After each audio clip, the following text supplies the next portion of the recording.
Hi everyone, it's Morag and I'm here with Stephanie Hafferty. Hello. In her rainy garden in Wales, and we're hiding in the Polytunnel at the moment just while the rain's really intense outside. So thank you for having me in your garden today. Lovely to have you here. Been looking forward to it. So I've just walked through the most beautiful garden and hopefully we'll get out to there, but we thought we might start here in the Polytunnel and just explaining what you've got and how you use this polytunnel as part of your growing food all year round. So it's a transitional time at the moment. We've still got some of the summer crops in here, and I'm mainly working on getting the next lot of plants in the ground. We have had a really bad summer weather-wise. It's been grey and wet and dark. Just like this. Yeah, So, it has, and also one of the facts about the rain is it's just been so dark, and a lot of the things on my table here, which really should be, this big and about to go in the ground, the growth is really slow because of the lack of light. So it's been a big impact. It will grow, it will get in the ground eventually, but it's just going to be all cropping later, and a lot of the things that I had in here, melons and aubergines that I was cropping last year, this year, no melons at all, and I got one aubergine from 10, 12 plants. Some pretty nice looking tomatoes there. How The many different varieties have you got going on? Can we walk down through into the garden? There were 50 or 60 varieties in here. Did you just say 50 or 60 varieties? Yeah, the idea was to find out what would work well here, because I've only lived in Wales 2.5 years. Yeah. And this wasn't the best summer to do that trial. But you've got some pretty spectacular looking. These ones are they're humongous. cropping now. This is What is this big one? orange Russian, Orange Russian. and it's a beautiful one. And when you cut it, it kind of is bleeding orange and red and yellow inside, and heart-shaped. So what are you mostly growing in between here to extend your food season? So in here, carrots and radish, which I always do carrots in the polytunnel this time of year, and they crop, depending on the winter, March time. They'll bolt April time, so it's just a few small baby carrots for the spring. It's lovely. There's Florence fennel. I've put in celery plants, which I grew. They won't produce like really big celeries, but you can use the leaves for cooking. Peas for pea shoots, peas for pods, and then it's going to be mostly brassicas, leaves you can use in cooking and in salad. And all of spring this onions. Is no dig. All of it's no dig. Yes. Yeah. So this polytunnel I started in August, September 2 years ago, and it was done a bit at a time as I had the time to do it. Obviously too late in the year for summer crops, so I went straight into planting out for winter. And it was cardboard on the weedy grass with about 5 centimetres of compost on the top. But And the polytunnel, was the polytunnel here or you no, built this here? Yeah, so when I moved here in March 21, and then I was working on a show garden at Hampton Court. So I knew I was going to be away for about a month working there, making that. And so I set up the back garden beds just to get things going, then disappeared for a month, but I'd arranged for this to come once I was back. So, I got the people where I got it from to put it up as well.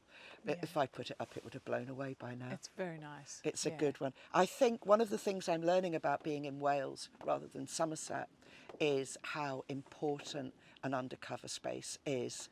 Particularly, it's very damp here, even when we don't have a rubbish summer. Yeah. Which has huge advantages. I'm on a hill, it's really high at the top of the hill, so all this water is coming down underneath. I only need to water in here the top inch when I'm sowing or new plants. It's then is watered by... It's such a different experience from Australia. Like you dig down, it's just like dry and parched, and and I can pretend that I designed it that way. But this is actually the only place in my garden that it would fit. You're designing with the natural flow. Yeah, actually no, it was just good fortune. Yeah, right. Well, I think the rain sounds like it's eased off a bit. Shall we go? So Steph, you're actually really well known as a gardening writer and really well known in this country and around the world for the writing that you do with affordable gardening that's really practical and effective. So where do people find all of your resources? What's the best place to send people to? Well, I have my website, which conveniently is my name. That's where I sell my books, but they're also available everywhere in the world. Yeah. And I have a YouTube channel, which hasn't been going very long, but I put information on there, and also my social media, which again, it's all my name. Yeah, great. So, That's easy to find. Stephanie Yeah. Hafferty, because Stephanie has been growing vegetables, food. so I've just fallen She's been- down a hole. been growing food for decades. Yeah. And so, if you're looking for really practical information about how to do it simply and affordably, then really do I encourage you to check out all of Stephanie's work. It's just amazing and really tangible and practical and beautiful. Like when we're going into your garden here, and you said you had BBC Gardening World here. 1 year ago. Yeah. Actually, if you look on iPlayer at the moment, it's still there. And it's interesting to see the difference in the garden as it was then and the garden as it was this year. Last year we had a more normal kind of year. And then this year again, I say it has been incredibly wet. Okay, all right. Well, let's go in and so let's head into your garden. And as we go through, I'd love to hear, what are the things that you're finding actually are working well in the wet? How are you managing with this sort of changing wet year here? Which, from what I've heard, it sounds like you're going to get more of. Well, we don't know. I mean, I think that's the thing with the way the climate is changing. We literally do not know. And Wales is renowned for being wet. This part of Wales is renowned for being wet. But this has been wetter than normal for a summer. So how, as a gardener, growing your own food, trying to grow food all year round for your family, do you manage that? By just putting everything in that is sensible for the British climate. A few things that are a bit frivolous, because why not? And then they die, but you expected it. And I'm just now observing and seeing what has worked well. So I cleared away quite recently, like a week or so ago, things like the courgettes and the squashes from this bit of the garden. And the beans had all blown over in a storm. Because what I was focusing on was the fact that, here's some beans that have fallen over. I was focusing on the courgettes didn't really work. All this squash, and I only got one squash fruit. And I was looking too much on, this hasn't happened. So by clearing it away, I'm now left with, actually, all of this did work. So at the moment, what we've got in this garden, is parsnips, carrots, a lot of beetroot. There's leeks, turnips, swede, there's radicchios. These actually all the slugs are huge this year. The slugs are the size of cows almost. I'm exaggerating. And so, the chicories, I put them in and they all got eaten, but they're growing back now. Chard has done well, celery. These here are, this is agretti, it's just gone over, but that's done really well. What did you say that was? Agretti, What is agretti? It's a Which one are we strange looking at? looking plant that tastes quite salty. Ah, It's can I a- taste it? Yeah, I don't know how it will be now because it's gone over, but and you can eat it raw, you can cook with it, you can make pasta sauces with it. It's really, really delicious cooked with some lemon. I've never heard of that before. Yeah, it's also known as salsola soda. There's various different names for it. Love it. So that has been superb. Just look at these are autumn leeks. So look at we'd be them. eating them now anyway. Look how flat they are because the wind whips around the house. Yeah, how you manage wind here? I mean, you're in quite an enclosed Yeah, so garden, it's which just is nice. this bit here around the house where the wind whips around. Yeah.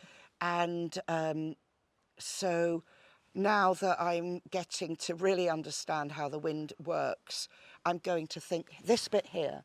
I'm not going to put beans here next year because, it's a bit, we had a storm a couple of weeks ago. I was working away and my sons were here and they messaged like, Mum, We're not going to tell you about the garden, but they were awake all night with the noise. These are mangel These have done really Can well. you just say that word again? Mangel Mangel. So they are a Oh my gosh. beautiful big root. This is a pink variety of celery there. So I grow this mainly to make wine. It's a traditional country wine, and Is there a simple recipe? actually there's one on my website and there's one in my book. Okay, great, lovely. And Mangelwurzel wine. Mangelwurzel wine. Just Yeah. the sound of that sounds And magnificent. if when you drink it, you get mangelwurzeled. There's other names for this, a mangold, and a farmer would call it fodder beet. So it's grown farm okay. scale to feed livestock through the winter. And do you also eat the leafy green? Yes, the leafy green massive, isn't it? is really, really yummy. Yeah. It's actually nicer than chard.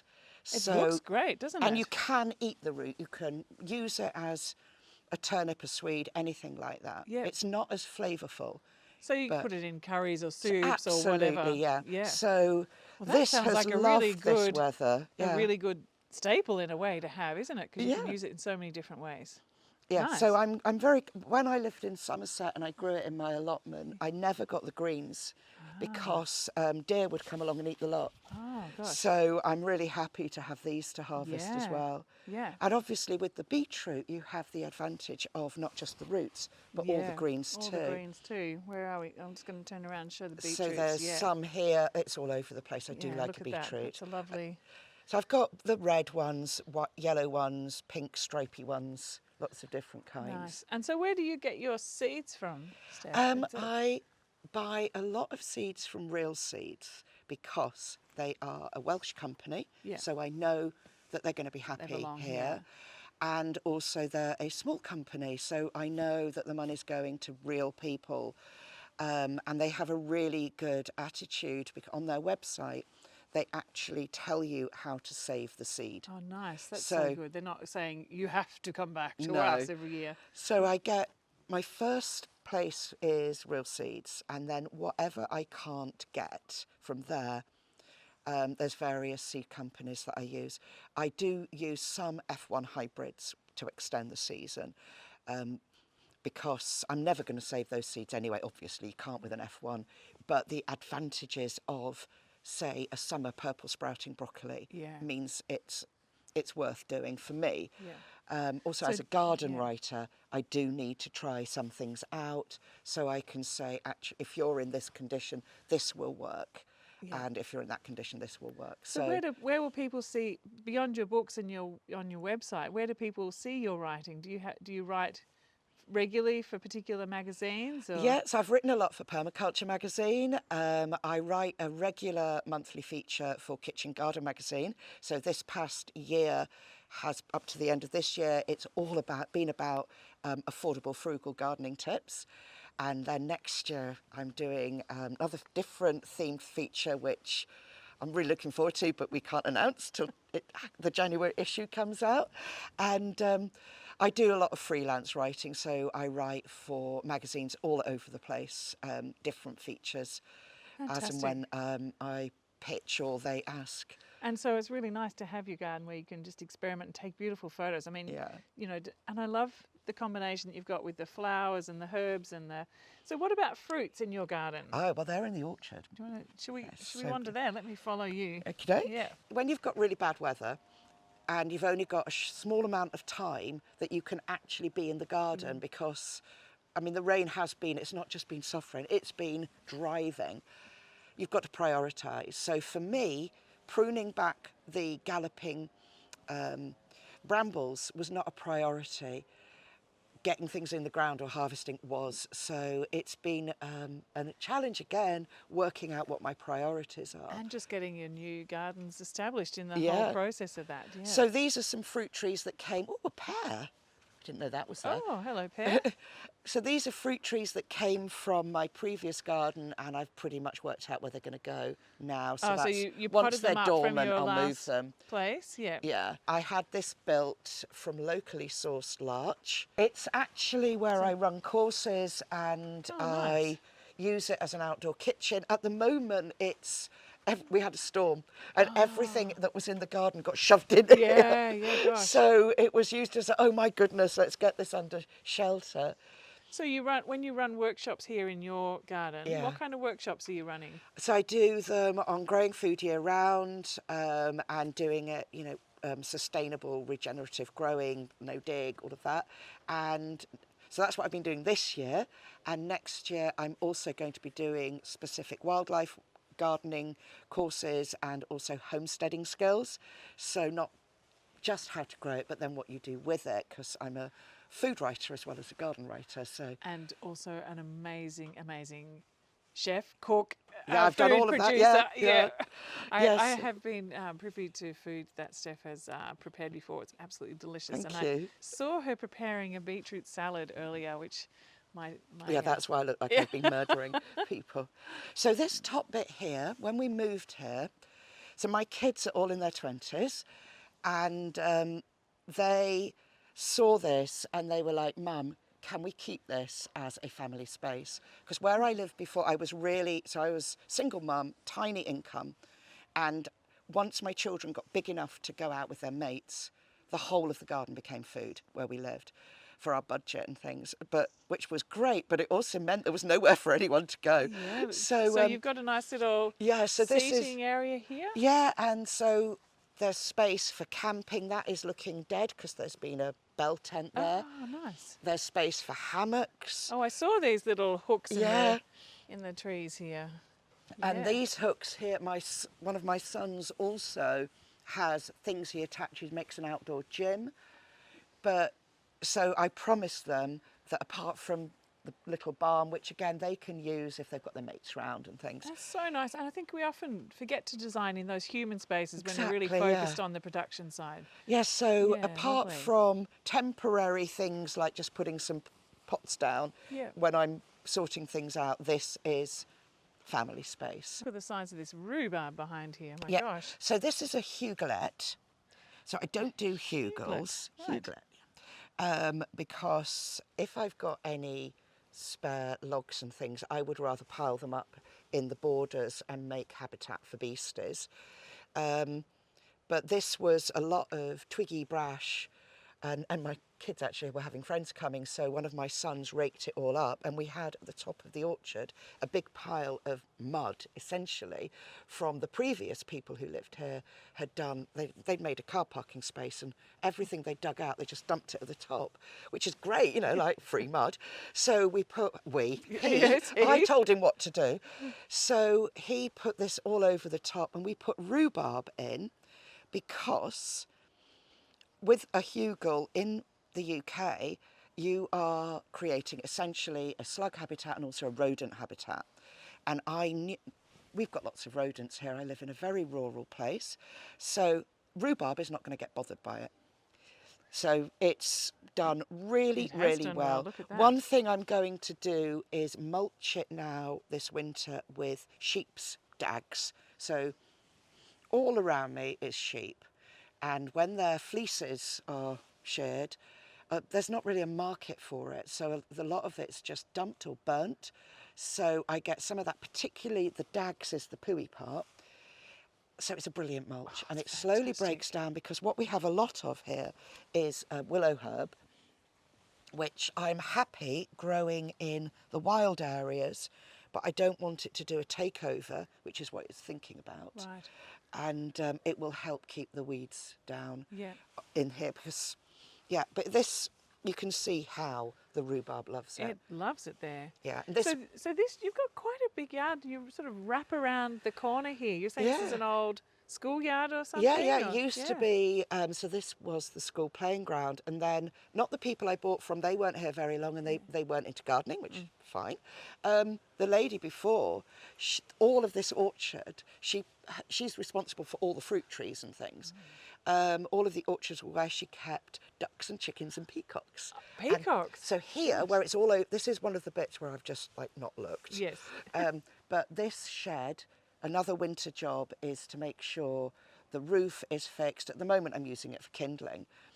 And then this area I'm going to make fox-proof. So eventually we're going to get ducks again. Nice. Used to have ducks back in the Lovely. day, but Oh, there's an upside down gumboot in there. Yeah, that is to stop people poking their eyes out on this, which I have because the only thing I need to water is the polytunnel at the moment because I'm putting seeds in. Yeah, And it's to stop the hose knocking everything over. that's a great idea. But you can see here how things are battered by the weather. But it's So- still a lot. This is yeah. asparagus, there's squash, the sweet corn. And lots of different roses. Yeah, I like roses. I Yeah. use the flowers in cuisine and also to I make. use the petals Yeah. as well. Yeah. Nice. So What's your favourite rose petal recipe that you use? it depends. I like to make rose salts and sugars just because you nice. can use them as flavourings and they're there on the shelf. Yeah, lovely. I'm going. Do you dry them first? Dry the petals? Yeah, yeah. and then I'm looking up recipes at the moment for rose hip harissa because I heard about it recently. And at the moment, the wild roses that I also grow, they've got full of hips. So that's something I'm That's going exciting. to Oh, I can't wait to have a when you look at publish that. If you've got a normal domestic garden, you've got to grow things under trees because if they're there, you haven't got much choice. So here in Wales, when you're talking about the issue with light, how are you finding that with the annuals? Because that's a question that people ask a Yeah, lot, isn't so it? things like beans, which want more light, I grow in the middle, Yep. between. So the sun comes across here. So it actually is quite light. When we have hot, dry periods, it's hugely beneficial because they're not frazzling. But I put underneath the trees things that aren't bothered by lack of light, such as this ochre is absolutely loving life. It And is, then look at it, it's things that amazing. want more light, which you can see here because they've blown over, these beans were all down the middle. But that gives you an idea of, as well what the storm did, even in this, which is pretty sheltered. And what are the types of beans that you're growing here? They're massive. They look like great big perennial beans. Yeah, so these technically are perennials, but generally they won't perennialise here because of our winters. Yeah. They'll rot, the roots will rot. Those would be a drying bean.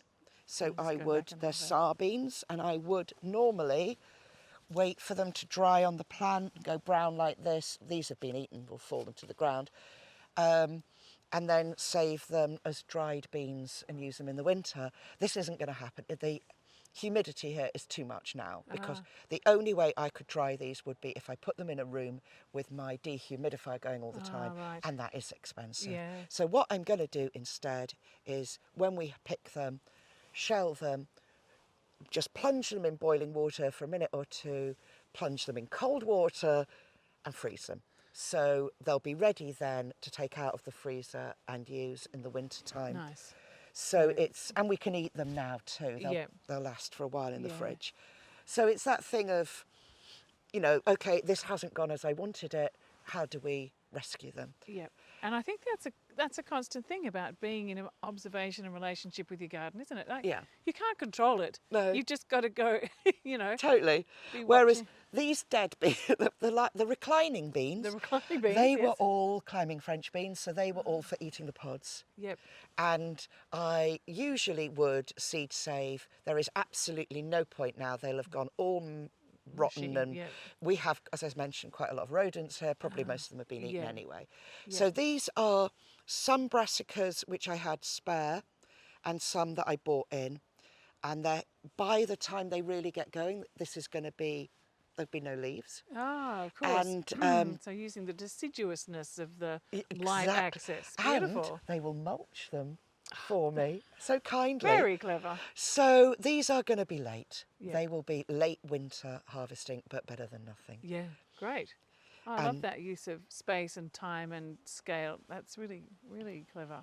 So this is my fruitcade, manufactured by the same people at First Tunnels as the Polytunnel. And so it is, you know, as solid as a polytunnel. Yeah, for So your- the soil is slightly acidic, which means that I can plant blueberries in here. I've got some cranberries as well to go in. All up the lanes and the forestry around here, it's full of bilberries, which are the wild version of a blueberry. Really delicious. Strawberries I'm using as for food and also as ground cover, and different kinds of currants, and a cherry tree for which I'll train so that it doesn't get too big, but so I actually get some cherries. Nice.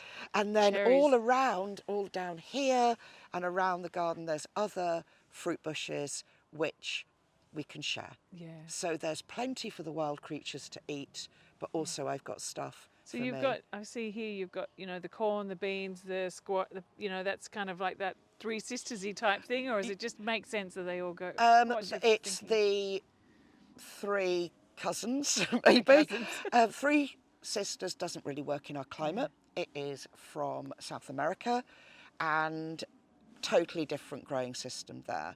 So here you'll notice my beans are next to here because beans grow faster than corn here. Also, I think what people generally forget is the Three Sisters is for storage plants. So actually this is maize for storing, but it would be sweet corn that you're not eating as corn on the cob, but you're making into flour, etc. And obviously squash is a storing plant, and the beans would be like my zaan beans, they would be storage beans. So you wouldn't actually be going in there and getting them. Whereas often when people see the idea, they're planting their sweet corn that they want to eat fresh, and then you've got to wade through all these living plants, and a sweet corn would get quickly submerged by beans. That's a great distinction. Thank you. So, for but this bed articulating here is quite funny because this tree needs serious pruning. It's too big to let, because nobody's pruned for years and years and years. The apples need it as well for their health. And so this bed was the shove it in spare plant bed. Actually, it's done really well. It has, look at it. It's like full of all sorts of things under there. Yeah, it's a bit mad, really. Typical, isn't it? You know, like, I don't... The less you do, the more. I mean, this is going bananas. I've even forgotten what it is. It's some kind of gourd. And I don't think I'll get any fruit from it, but when the frost comes and it dies back, it's going to feed the soil. So, That's right. you know, It's all good. Building up what you need to be building up right now. Yeah, so this is a asparagus bed that I have 3, and this one unfortunately really got hit by last winter. But what I've put in here are a lot of green manures, and the exciting one down here. What green manures do you use, Steph? Oh, well, these are crimson clover and phacelia mostly here, and the ones I'm using now are some crimson clover and phacelia, but mostly mustards, field beans, forage peas, that kind of thing. Right. And this here, which has died back because that's what it does at this time of year, this is a comfrey that was already here, and turns out, I put a photo of it on Instagram, it's got this really deep purple flowers, and I was just commenting on how beautiful it is. And someone identified it and said, this is Moorland Heather from Pembrokeshire, from a nursery that no longer exists. And that would fit in with the story of the lady who lived here, because I can see some of the planting she's done guilds. So she's definitely been reading about gardening and trying different things out. So a job this winter is to split the Moorland, because you can't get it anymore. Oh wow, that's Pot it amazing. on, and so other gardeners in Wales can have some, because this is kind of Welsh heather, Welsh comfrey. And so what that says to me is the importance of being part of sort of local networks and local gardening groups. Oh, And totally. so when you moved here to try and connect with this local community, what was your first thing to do to find who's doing what and where and how and be part of the community?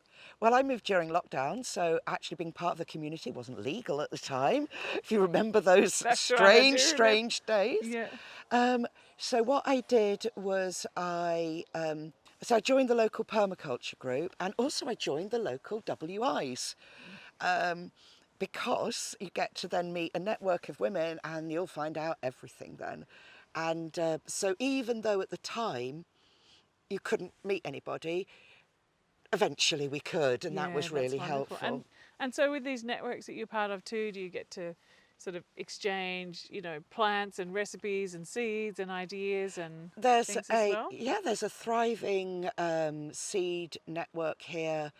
There's also the Welsh Seed Hub, which I'm been finding out lots more about. My plan is to join, I just haven't done it yet, you know how things are, where I think the idea is you grow one thing and then it can go into the seed hub Yeah, for great. people to And share. just become a community exchange network. Yeah, fantastic. Yeah, I mean, a lot of it, to be perfectly honest, I'm doing this, apart from the odd thing that I've had a son help me with, I'm doing this myself and working full time and trying to fix a house up.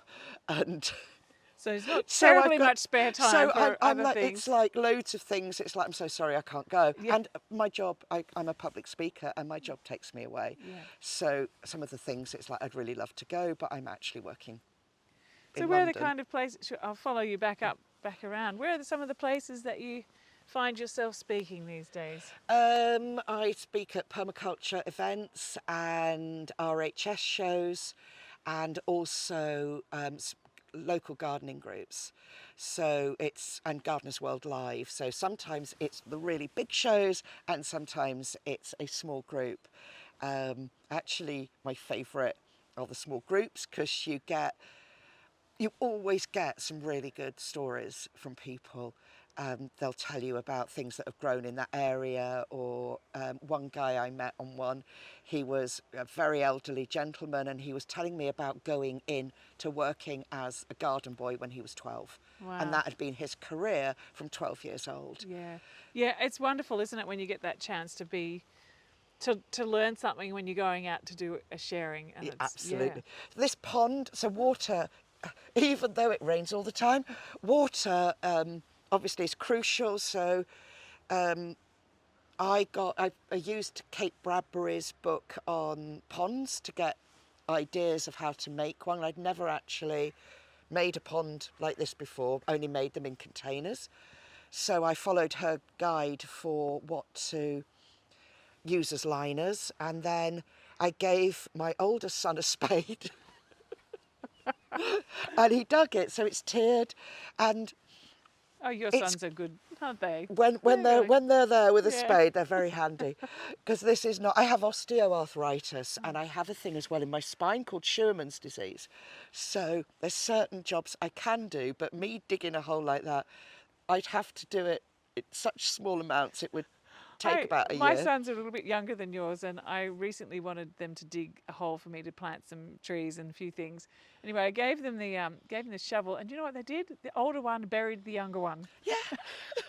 So one of the people I met when I moved here, Saron, who has a YouTube channel called Sow, Grow and Cook, I think that's right.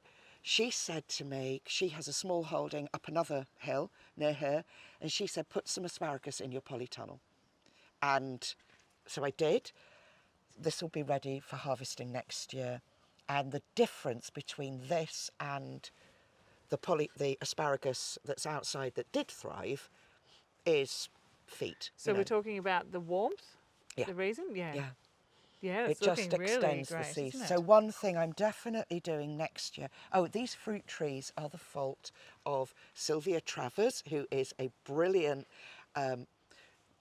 knowledgeable woman with fruit trees. She actually has a doctorate in it, and she was telling me about growing fruit trees in polytunnels. So I've got in here now 3 peaches and 2 nectarines, apricots outside, and what I'm going to do is train them.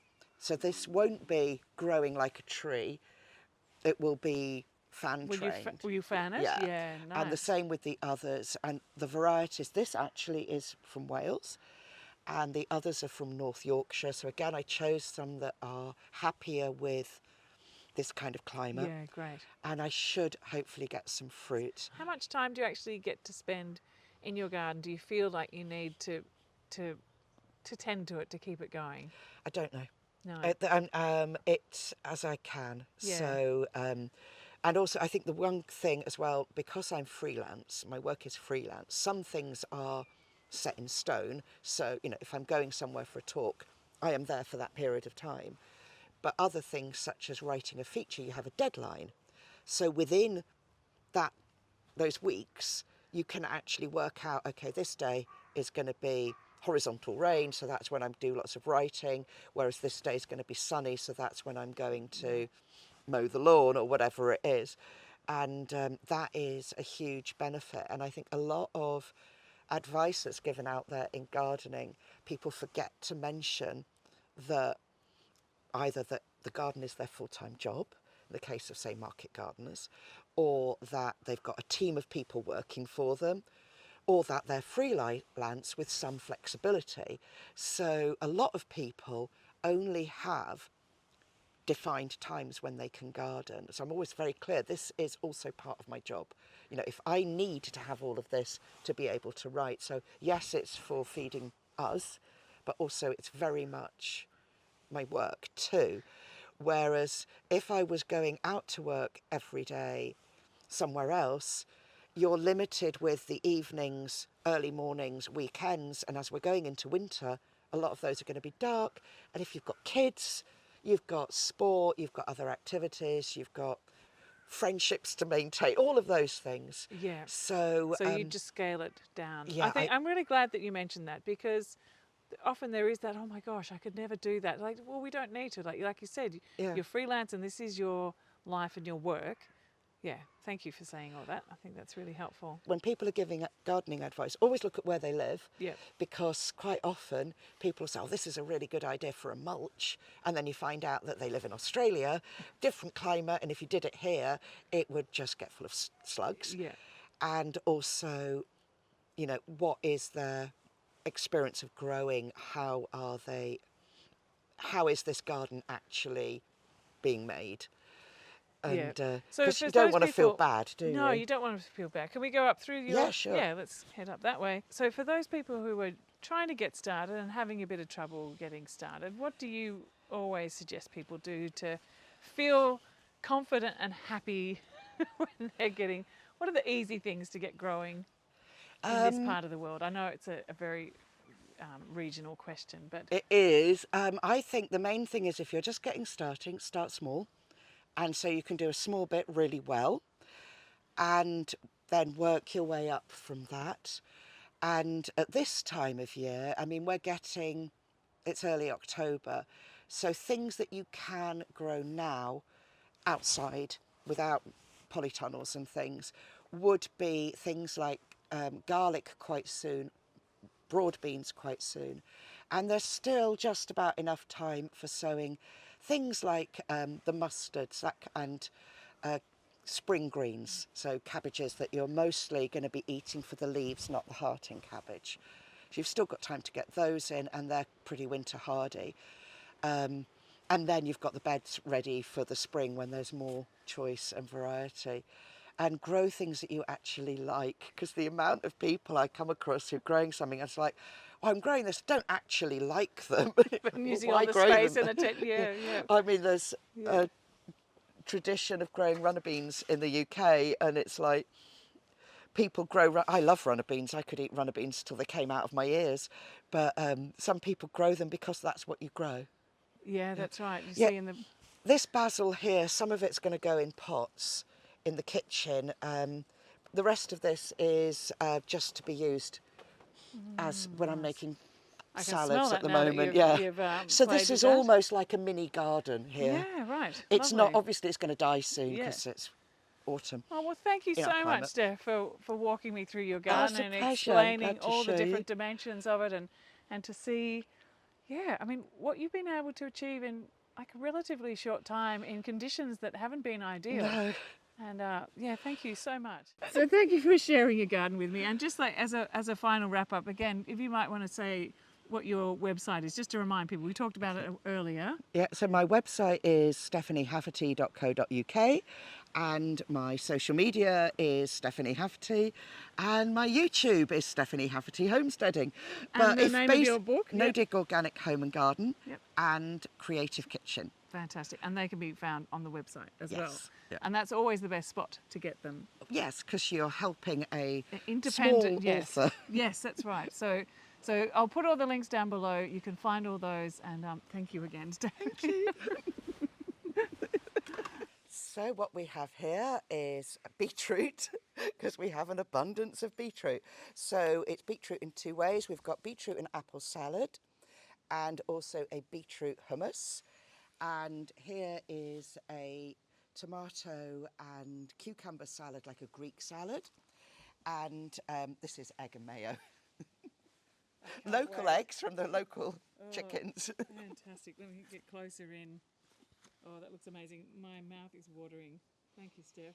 So I hope you enjoyed that tour with Stephanie. It's just lovely to walk around someone else's garden and to just go deeply into what's going on there. What are the choices and decisions? What are the types of things that are growing and what we're learning along the way? There's so much that we can gain from just going and taking time and spending in each other's gardens. So I hope you enjoyed that tour. On this channel, I'm going to be regularly going around to different people's places. So stay tuned, and if you haven't already subscribed, you can do that below and make sure you turn on the notifications, and that way you'll hear when there's a new tour ready. Okay, well, I look forward to hopefully seeing you next time, and take care. Bye.